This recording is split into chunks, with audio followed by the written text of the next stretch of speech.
গেল কয়েকদিন ধরে আওয়ামী লীগকে নিয়ে বেশ কয়েকটি মন্তব্য করেছেন জাতীয় নাগরিক পার্টির দক্ষিণাঞ্চলের মুখ্য সংগঠক হাসনাত আব্দুল্লাহ। মন্তব্যে আওয়ামী লীগকে ফেরানোর ষড়যন্ত্র করা হচ্ছে এবং যে পথ দিয়ে আওয়ামী লীগ পালিয়েছে ঠিক সে পথ দিয়েই আওয়ামী লীগকে ফেরানোর ষড়যন্ত্র করা হচ্ছে বলেও আশঙ্কা করেন তিনি। তবে এবার আশঙ্কা নয়, হুঁশিয়ারি দিলেন হাসনাত আব্দুল্লাহ। শনিবার ৩টা ২৫ দিকে হাসনাত তার ফেসবুক পোস্টে লিখেছেন, আওয়ামী লীগের চ্যাপ্টার ক্লোজড। 10 মিনিটে তার সেই পোস্টে ৩২,০০০ মানুষ রিয়াক্ট করে। তবে কেন এমন পোস্ট হাসনাতের তা জানা না গেলেও আওয়ামী লীগ পুনর্বাসনের সংখ্যা থেকে বড় আন্দোলনের ধারণা করছে অনেকেই, যে আন্দোলনের নেতৃত্বে জাতীয় নাগরিক পার্টি থাকতে পারে বলেও ধারণা করা হচ্ছে। যদিও এ বিষয়ে নাগরিক পার্টির কেউ কিংবা হাসনাত আব্দুল্লাহ কোনো স্পষ্ট বক্তব্য দেননি।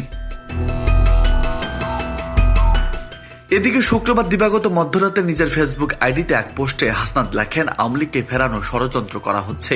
এর আগে গত বৃহস্পতিবার প্রায় একই রকম দাবি করে ফেসবুকে একটি পোস্টে তিনি বলেছিলেন, এ নির্বাচনে আওয়ামী লীগকে ফেরানোর পরিকল্পনা চলছে। রিফাইন্ড আওয়ামী লীগ নামের নতুন একটি ট্যাবলেট নিয়ে শীঘ্রই হাজির হবে।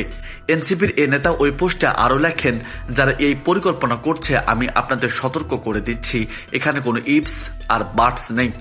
তিনি লেখেন, বিচারের পূর্বে আওয়ামী লীগের যে কোনো ধরনের পুনর্বাসনের চেষ্টা আলাপ দেশের সার্বভৌমত্বকে হুমকির মুখে ফেলবে। সুতরাং রিফাইন্ড আওয়ামী লীগের ট্যাবলেট নিয়ে হাজির হবেন না। আওয়ামী লীগের বিচার নিশ্চিত হওয়ার পূর্বে আর কোনো আলাপ নয়, ফুল স্টপ।